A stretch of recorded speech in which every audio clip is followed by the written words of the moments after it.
ada generator sebenarnya, ada generator, kemudian ada motor, kemudian ada alternator gitu ya. Jadi ada beberapa. Nah itu kaitannya dengan listrik atau elektro dan kemudian magnet gitu ya. Jadi saling mempengaruhi. Mungkin teman-teman juga sudah punya materi itu, sudah dapat penjelasan dulu bahwa kalau ada perubahan flux ya, perubahan flux magnet ya, itu akan medan listrik gitu ya, salah satunya gitu. Ya, kemudian kalau begitu berarti yang muncul nanti generator. Sedangkan berkebalikan dengan itu gitu ya. Nah, kalau kita ubah-ubah ya terkait dengan flux medan listrik dan sebagainya, maka di kemagnetannya akan muncul gaya magnet dan sebagainya. Dan itu muncullah kemudian alat-alat atau piranti yang seperti kita lihat, ada generator, ada motor, kemudian ada alternator gitu ya. Nah, itu semua sebenarnya digunakan dalam rangka untuk menyelesaikan tugas-tugas yang ada ya. Tugas-tugas itu macam-macam. Kalau yang generator jelas tugasnya yang pertama adalah untuk membangkitkan listrik ya, dari energi mekanik kemudian diubah menjadi energi listrik. Nah, yang kedua untuk motor ya. Untuk motor itu kebalikannya. Jadi kita sudah punya listriknya, punya energi listrik, kemudian kita gunakan untuk menggerakkan sesuatu gitu ya. Nah, kita motor maka lebih pada mekanik. Nah, ini sangat luas gitu ya. Mungkin teman-teman juga sudah punya gambaran bahwa motor ada motor DC, ada motor AC. Gitu. Kemudian motor AC sendiri, nah itu banyak digunakan. Mungkin teman-teman kalau kita masih bicara yang elektronika biasa gitu ya. Elektronika biasa, apa ya? Elektronika biasa, ya elektronika gitu ya. Nah, elektronika kan terbagi menjadi beberapa hal, beberapa bidang gitu ya. Nah, elektronika yang biasanya kita mungkin elektronika digital, elektronika dasar, elektronika apalagi ya lanjut dan sebagainya, itu kita bicara terkait peralatan elektronik gitu ya. Kemungkinan kalau menggunakan motor juga motor DC atau masih dalam daya yang kecil. Nah, kita bicara elektronika daya, maka kita bicara motornya ini sudah bukan motor yang kecil lagi gitu ya, bukan DC. Mungkin kalau teman-teman tahu mungkin di robotik, kemudian di instrumentasi yang untuk alat-alat tertentu gitu dia motornya masih DC. Nah, kita sekarang bisa mulai bagaimana mengendalikan motor-motor yang AC. Nah, motor AC ini kaitannya kemana ya? Kaitannya nanti ke industri. Jadi kalau teman-teman lihat gitu ya, nah mungkin pernah memperhatikan atau baca gitu. Jadi kalau di perusahaan-perusahaan atau di pabrik-pabrik besar itu penggeraknya itu adalah motor. Gitu ya. Nah, motornya ini motor AC tentu. Nah, motor AC ini kenapa menggunakan motor AC? Ya karena butuh energi atau nanti lebih ke usaha ya. Dalam fisika kita biasanya usaha yang besar dalam mengangkat benda atau menggerakkan suatu benda, misalnya conveyor, kemudian kalau di pabrik atau di pelabuhan itu ada crane gitu ya, kemudian ada apalagi ya, mungkin banyak sekali ya, atau mungkin teman-teman juga sering lihat kalau di UGM itu lihat crane-crane dalam pembangunan gedung-gedung di tempat kita kan banyak ya, dari tempat kita juga kelihatan tuh kalau kita di lantai 2 Teddy itu juga kelihatan gitu ya. Tapi kalian kan nggak ke kampus ya. Ya mungkin kalau lewat gitu ya, atau mungkin sebelumnya juga masih dalam proses pembangunan itu kalian lihat crane gitu ya. Nah, crane itu kan bergerak naik turun dan sebagainya, geser kanan kiri dan sebagainya, itu menggunakan motor dan butuh daya yang besar, butuh energi yang besar, butuh usaha yang besar. Nah, maka pengendalian dari semua itu kita lakukan menggunakan istilahnya masuk ke elektronika daya gitu ya. Jadi bukan lagi kita bicara motor-motor kecil dan sebagainya. Kita nanti sebenarnya elektronika daya itu kalau kita menggerakkan motor ya sebaiknya di motor yang AC besar itu harus menguasai. Nah, motor AC sendiri terdiri dari beberapa jenis gitu ya. Nah, ada mungkin motornya ini sudah masuk ke materinya Mas Jerry belum untuk jenis-jenis motor dan sebagainya? Sudah, Pak. Oh sudah ya, wah saya malah mendahului nih. Harusnya kan di anu aja gitu ya. Udah masuk ke materinya Mas Jerry ya nggak perlu gitu ya.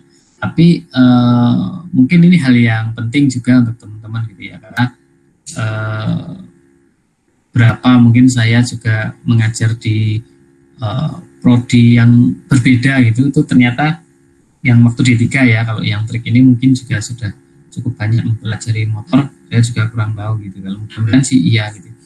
Jadi ada eh, motor AC itu ada yang induksi gitu ya, ada yang induksi. Nah, induksi itu nanti dibagi ada satu fasa atau dua atau tiga fasa. Kemudian ada lagi motor AC itu disebut motor sinkron gitu ya. Nah, motor sinkron ini biasanya nanti digunakan ketika kita memiliki frekuensi tertentu, kemudian dengan frekuensi itu kemudian kita bisa menggerakkan beberapa motor supaya sinkron geraknya bersamaan gitu ya. Ini juga sebenarnya ada di generator, generator juga ada yang sinkron gitu ya. Nah, itu tujuannya apa ya? Tujuannya supaya bisa bergerak dengan frekuensi yang sama. Jadi ya mungkin itu ya, nanti dijelaskan lebih lanjut. Ternyata Mas Jerry sudah menyiapkan materi sampai ke sini. Jadi saya kira langsung masuk ke apa? Masuk ke apa namanya? Ke materi kendalinya gitu ya. Ternyata masih sampai di sini juga bisa dijelaskan nanti. Oke. Oke, mungkin itu saja gitu ya. Ya mungkin seperti menggugurkan tugas saya ini, kalau Mas Jerry sudah sudah menjelaskannya gitu ya. Nah, mungkin teman-teman juga kalau sebenarnya kalau praktikum kita sudah mulai ke motor AC itu sebenarnya kita punya lab ya, lab yang di sana ada mesin-mesin listrik gitu ya, pengendalian dan sebagainya ada di sana.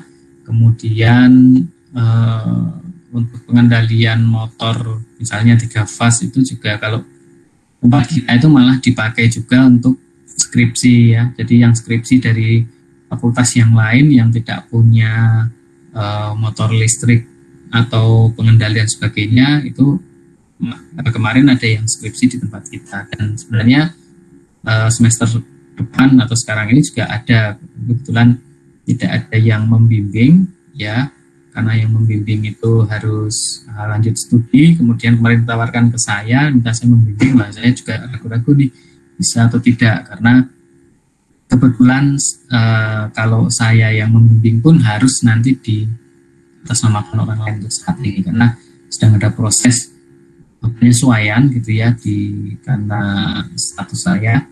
Jadi kita tidak masih bingung nih ya untuk membahas terkait dengan kendali motor gitu ya. Waktu itu menggunakan PID dan sebagainya, rencananya begitu.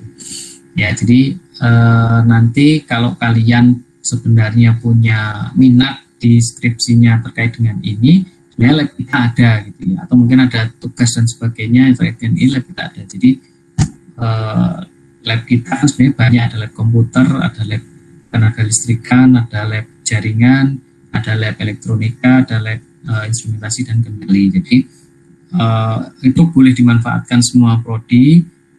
Kemudian kalau terkait dengan mesin-mesin listrik dan sebagainya, kendali dan sebagainya itu bisa di lab tenaga listrik, lab teknik tenaga listrik, TTL ya.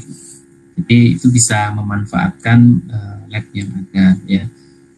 Oke, kalian juga kan praktikum apa ya?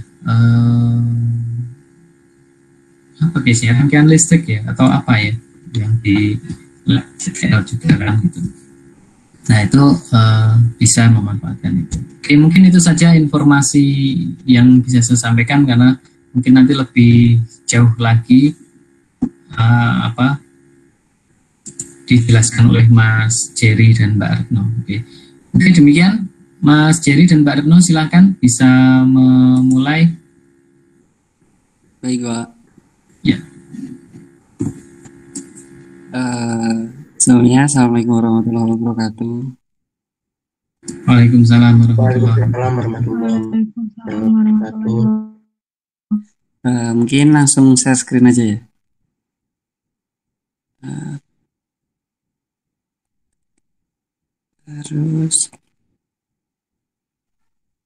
Terus bentar ya. Share. Ya.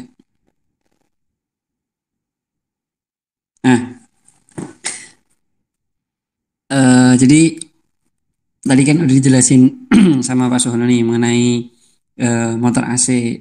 Jadi motor AC itu sering diterapin di industri dengan skala-skala baik sedang, menengah ataupun besar. Terus dia punya daya tinggi, punya kecepatan yang mudah diatur gitu-gitu kan. Tapi sebelumnya teman-teman udah pernah dapat materi motor AC satu fasa belum?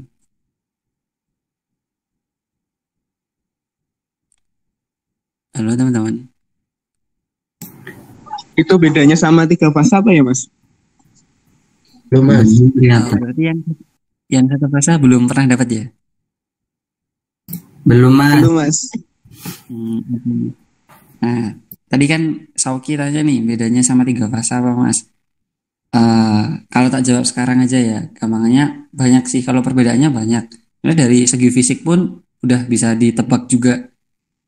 Mungkin lebih jelasnya nih. Jadi kalau secara apa ya? Salah satu aja lah, salah satu atau salah dua dari perbedaannya itu kalau motor AC satu fasa itu ada kapasitornya. Ini kapasitor buat bantu starting di kumparan yang ada di dalamnya. Terus kalau motor AC 3 fasa dia nggak ada kapasitornya kalau buat startingnya. Terus untuk jumlah kumparannya nih otomatis juga beda. Kalau di motor satu fasa itu ada kumparan utama sama kumparan bantu. Kalau di motor AC itu kumparannya 3 tuh RST. Terus sudut pergeseran untuk pergeseran apa? Sudutnya itu juga berbeda berdasarkan derajat listrik ya, bukan derajat ruang.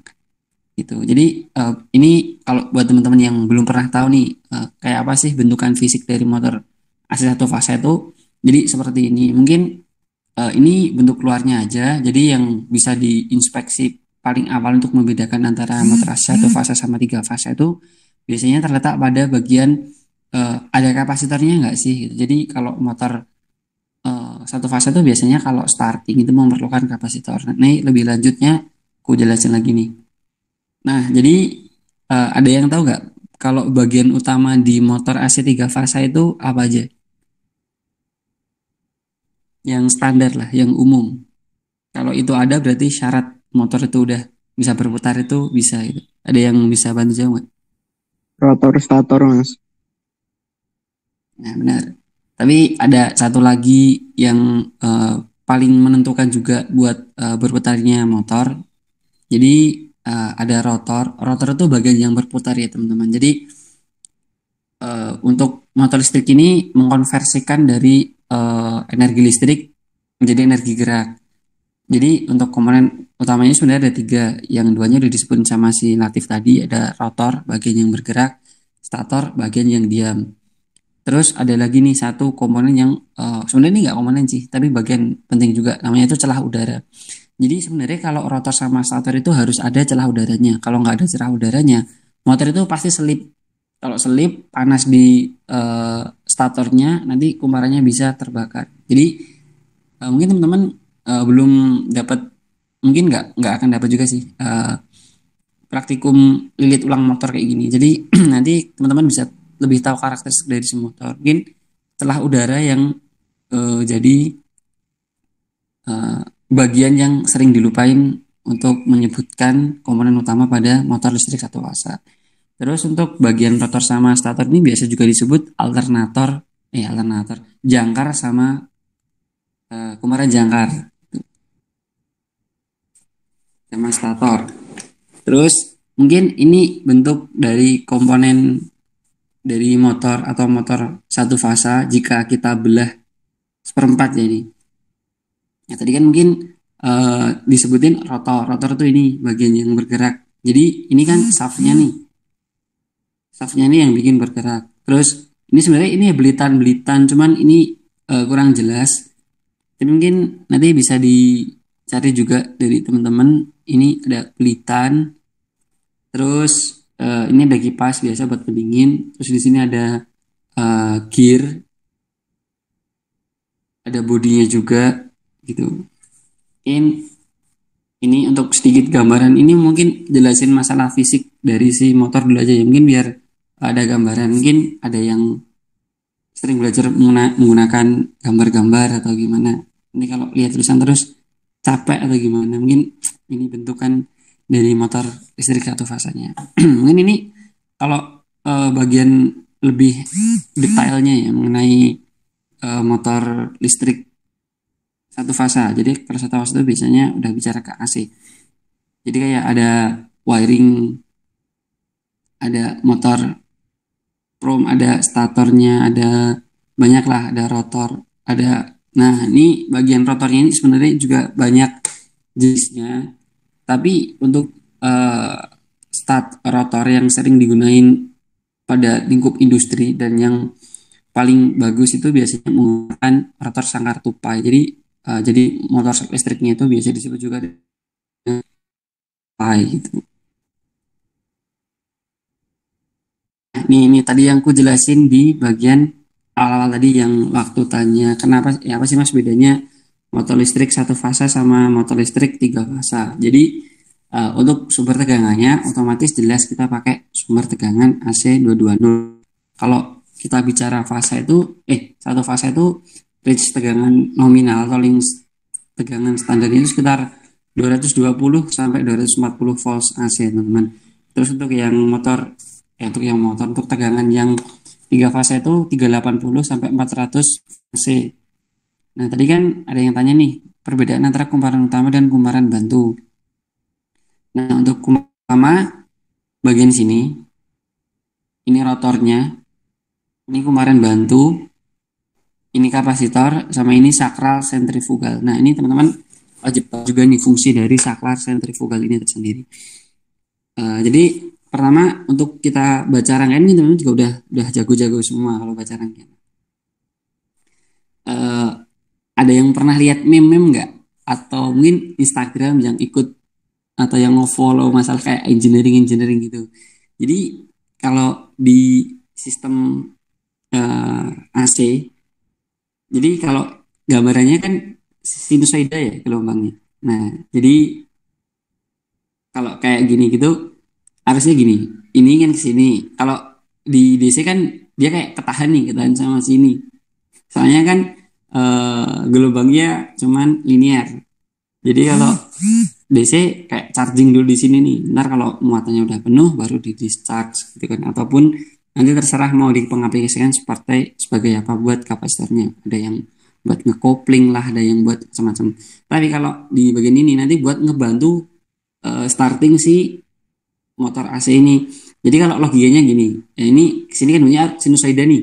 Sini nah otomatis ini kan bisa lewat celah-celahnya kan. Nah, ini tadi masuk ke kumparan bantu. Nah, jadi biasanya kalau kumparan utama sama kumparan bantu itu nanti ada kawat. Nanti kan ada belitan, ada rotor, stator. Nah, statornya itu dililit sendiri, dibuat dari kawat. Ini namanya itu kawat email. Jadi kawatnya itu udah diisolasi gitu. Jadi biasanya kumparan utama sama kumparan bantu itu untuk lilitannya beda banget. Untuk kumparan utama biasanya untuk diameternya lebih besar daripada kumparan bantu. Terus ketika dinyalakan disambungkan ke sumber tegangan, otomatis motor akan bekerja. Jadi pertama kali yang bekerja itu sebenarnya di kumparan bantunya teman-teman. Di kumparan bantunya bekerja kan. Kemudian setelah mencapai katakanlah kondisi di mana si kumparan bantu ini udah cukup ngebantu putaran dari si rotor dan kumparan utama ini udah siap untuk menerima arus dari kumparan bantu. Nah, secara bersamaan nanti saklar sentrifugal ini akan close, normal close, maka arus yang mulanya berputar di kumparan bantu akan masuk ke kumparan utama. Jadi untuk kerjanya nanti kan otomatis menggunakan kumparan utama. Jadi kalau kita paksa, semuanya saklar sentrifugal kita nggak ada nih, kita ubah pakai saklar manual bisa.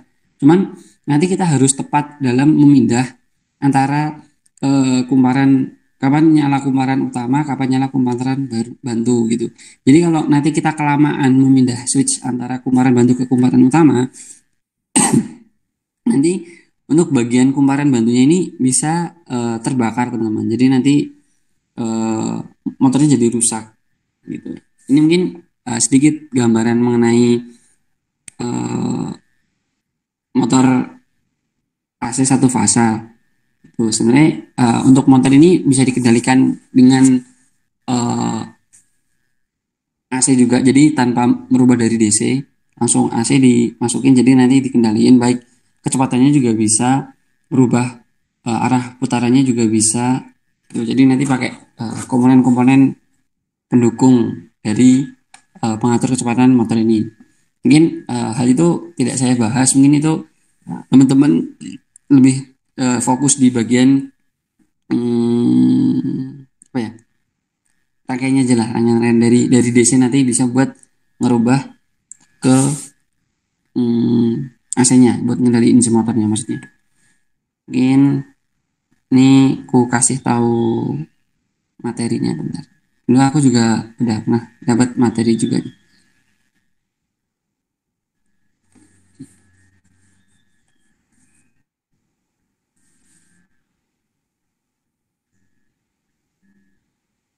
Nih, ini mungkin kalau yang pengen lebih jelas mengenai bentukan fisik dari tadi ya rotor. Ini mungkin untuk konfigurasinya. Nanti mungkin kalau teman-teman memerlukan materinya nanti langsung tak kirim aja.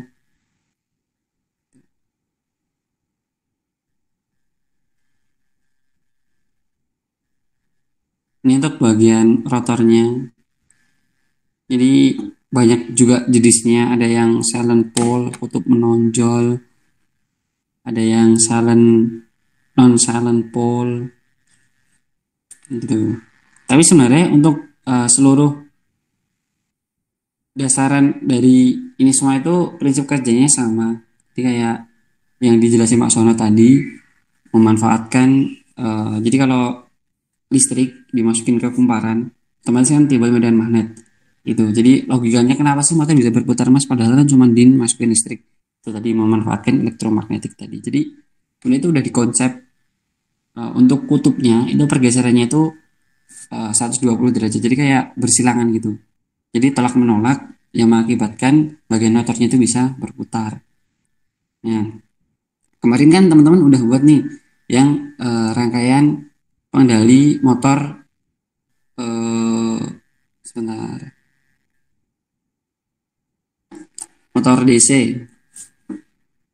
Kalau motor DC kan mungkin lebih familiar pakai Arduino, nanti di program pakai PWM, terus nanti juga bisa pakai Potensio, gitu-gitu ya. Terus bisa juga pakai komponen-komponen yang lain, nanti dijembatin pakai MOSFET, pakai driver motor, pakai L293D atau apa. Mungkin teman-teman udah familiar banget juga di situ. Nah, mungkin kali ini aku jelasin mengenai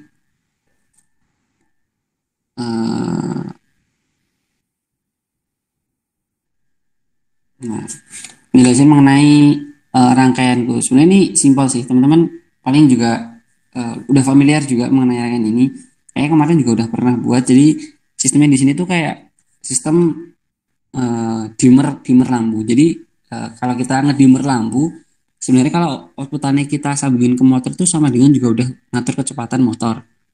Nah, mungkin aku jelasin lagi nih. Untuk merubah kecepatan motor itu sebenarnya ada banyak cara.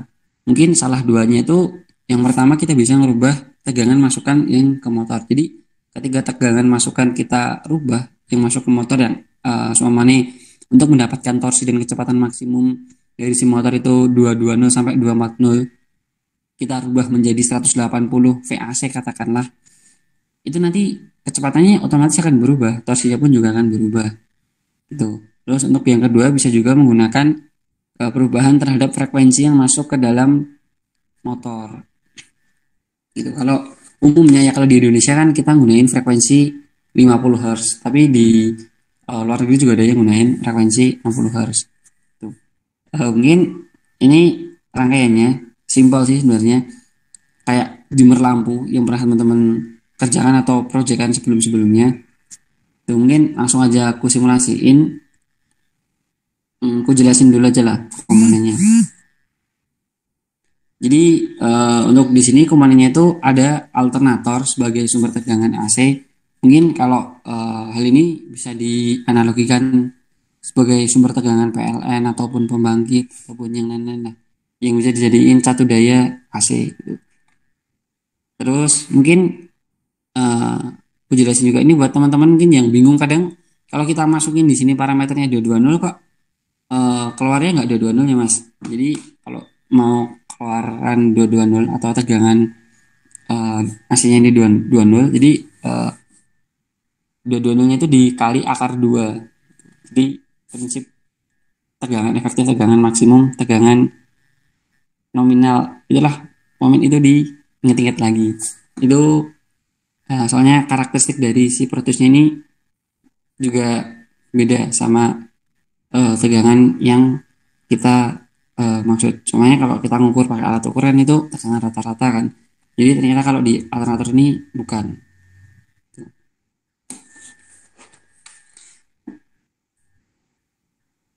Terus mungkin sebenarnya ini diabaikan aja buat bagian ini lampu sama motornya. Soalnya ini motor DC, cuman tak buat apa ya? Biar ada loadnya gitu lah, ada bebannya. Ya ini dihapus nggak apa-apa, nanti lampu aja nggak apa-apa gitu. Mungkin kalau yang belum lihat, zoom. Nah ini, jadi untuk komponen utama dalam pembuatan rangkaian motor ini itu ada teriak, terus dibantu sama si diak ini. Mungkin teman-teman udah paham juga di sini ada uh, A, B sama gate kan. Jadi udah familiar juga sama komponen ini sama diaknya juga. Ini sama aja kayak dioda dibalik, dioda dua dibalik gitu kan. Jadi biar logika mudahnya gelombang sinusoida atau uh, bentuk gelombang dari AC itu bisa masuk. Gitu. Terus untuk di sini aku ngatur kecepatannya pakai potensio umum sih buat ngatur kecepatan tadi kan bisa merubah tegangan yang masuk ke motor. Nah, jadi kalau kita ngasih resistance otomatis kan motor juga akan berubah kan. Tegangan yang masuk ke motor juga akan berubah sehingga kecepatan motor juga akan berubah. Gitu. Terus mungkin kalau lihat dari parameter-parameter yang terukur terlebih dahulu sebentar. Nih, untuk parameter tersendiri itu kalau untuk di bagian load, di bagian beban, tegangannya yang terukur itu sekitar 218 volt AC. Terus untuk ketika katakanlah resistansi 0% dari nilai, maka arus yang terukur itu sebesar 10,9 ampere. Terus kalau kita naikin secara perlahan, otomatis dia juga akan berubah menyesuaikan dari potensi yang kita punya. Terus kalau kita set 50% nih, nah jadi nanti tegangannya juga akan berubah, terus arusnya juga akan berubah. Terus kalau kita set hambatan maksimum, tegangannya juga akan berubah, dan arusnya juga akan berubah. Mungkin itu aja dari segi parameter yang terukurnya.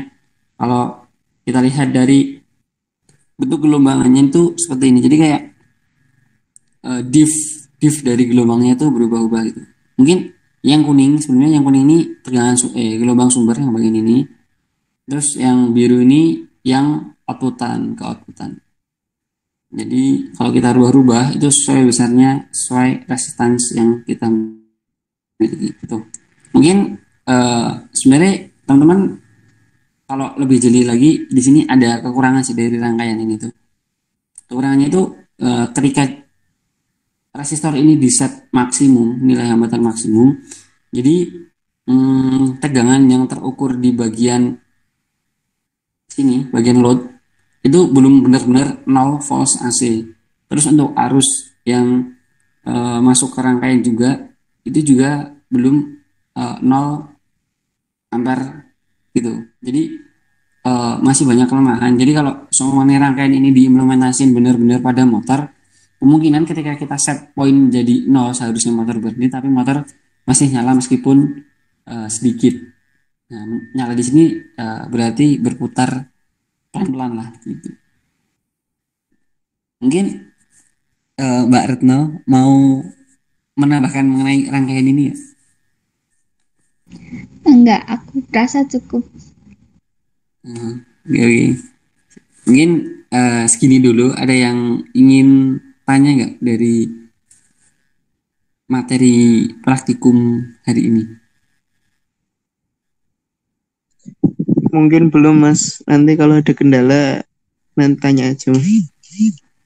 Ya, siap. Nanti buat rangkaian yang lebih bagus lagi dari ini, sebenarnya nanti buat komponennya nggak usah dibatasin, terserah teman-teman cari referensi juga. Buat rangkaiannya mungkin ini salah satu referensi buat teman-teman juga, gitu ya. Siap Mas.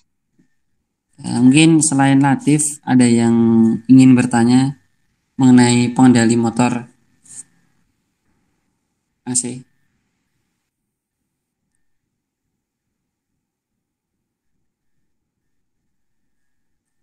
Mungkin sedikit tak singgung juga aja lah, mungkin biar teman-teman juga tahu. Jadi kalau di kita yang sering berkecimpung atau yang udah pernah dapat materi sih, yang mengenai pengendali motor AC itu ada alat yang namanya itu inverter teman-teman. Jadi inverter itu sebenarnya bukan cuman convert dari DC ke AC itu namanya inverter, tapi sebenarnya ada alat namanya itu inverter buat merubah. Kalau inverter itu frekuensi dari si sumber yang akan masuk ke motor gitu. Tadi kalau tanya sebenarnya kalau pengendali motor pakai tegangan AC langsung apa ya Mas itu? Pakainya itu inverter. Cuman kadang tuh gini teman-teman, kalau merubah kecepatan putar atau kontrol motor menggunakan tegangan, kita main di tegangan itu sebenarnya ada range minimum dan ada range maksimum tegangan yang bisa kita turunkan gitu. Jadi kalau kita turunkan tegangan terlalu kecil, katakanlah dari 220 kita turunkan sampai 80 volts nih. Nah, itu kan udah jauh banget. Udah lebih dari 50% tegangan sebenarnya. Jadi itu sebenarnya bahaya banget. Hal tersebut bisa merusak komponen dari motor itu tersendiri gitu. Ini sedikit sharing aja sih. Mungkin ada yang nanti kerja di bagian nggak tahu nanti kerja di industri suruh pegang motor AC. Mungkin ada yang ingin tanya lagi?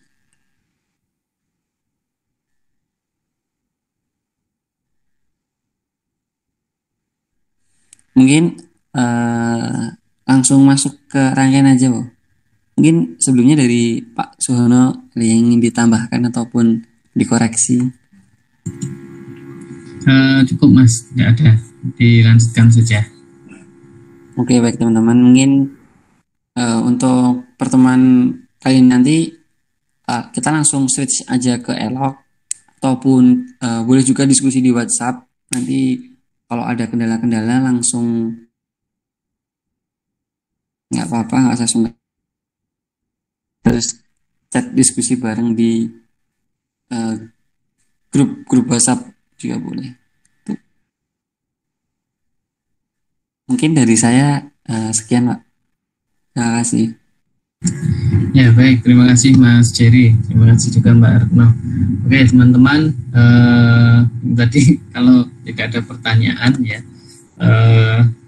mungkin saya ingin membahas terkait dengan nanti teknis untuk UAS atau responsinya. Kira-kira kalau kami rencananya itu akan memberikan dalam bentuk studi kasus ya, nanti teman-teman bisa mempersiapkan diri gitu bahwa nanti UASnya itu adalah studi kasus ya. Kita punya waktu yang cukup banyak kalau memang diberikan jadwal sama dengan jadwal praktikum, berarti kemungkinan Selasa 2 minggu lagi ya. Jadi itu nanti kami akan memberikan studi kasus, kemudian teman-teman mengerjakan itu dengan durasi kita berikan secara yang cukup, kemudian mengumpulkan itu ya. Terus saya mungkin juga punya alternatif yang opsi nanti kita bisa sepakati ya, apakah cukup dengan itu dikumpulkan saja atau mungkin bentuknya kalian diminta untuk presentasi untuk menjelaskan. Nah, kira-kira seperti apa? Mungkin kita bisa sepakati apakah mengerjakan kemudian presentasi atau cukup dengan mengumpulkan. Oke. Gimana? Mungkin ada yang pendapat?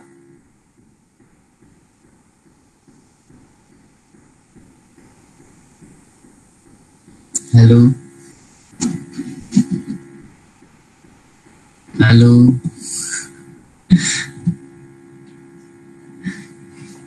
Mungkin nanti bisa didiskusikan dengan teman-teman, Pak. Oh gitu ya, oke kalau begitu masih sebenarnya saya berharap diskusinya sekarang gitu ya. Tapi kalau memang nanti mau disepakati terus baru sampaikan kami ya silahkan, nggak apa-apa ya. Intinya kami menyiapkan studi kasus untuk UAS, kemudian kalian nanti tugasnya adalah mengerjakan ya. Mungkin seperti itu. Oke, begitu ya. Nanti silahkan bisa disampaikan kalau nggak mau secara langsung ya bisa disampaikan di grup WA ya. Mungkin begitu ya. Oke, kalau begitu kita sudah sampai ke penghujung praktikum gitu ya. Karena tidak ada yang bertanya. Tadi materi sudah disampaikan oleh Mas Jerry. Kita akhiri ya dengan berdoa. Mudah-mudahan tadi yang kita diskusikan, kita pelajari bisa bermanfaat. Amin. Berdoa, dipersilahkan.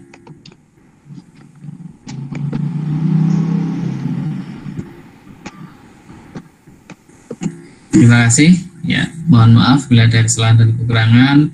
Kami juga minta maaf apabila dalam satu semester ini mungkin banyak hal yang masih kurang dalam menyampaikan materi atau mungkin dalam memberikan tugas mungkin ada yang kurang berkenan, masih mungkin merasa pemahamannya juga belum cukup. Nah itu mungkin dalam keterbatasan kami minta maaf sebesar-besarnya. Sampai bertemu di UAS 2 minggu yang akan datang. Kemudian kami akan berupaya semaksimal mungkin supaya teman-teman bisa mendapatkan hasil yang terbaik. Terima kasih. Assalamualaikum warahmatullahi wabarakatuh. Waalaikumsalam warahmatullahi wabarakatuh. Waalaikumsalam. Terima kasih, Pak. Terima kasih, Mas Jerry. Terima kasih, Pak. Retno. Ya, terima kasih kembali semuanya.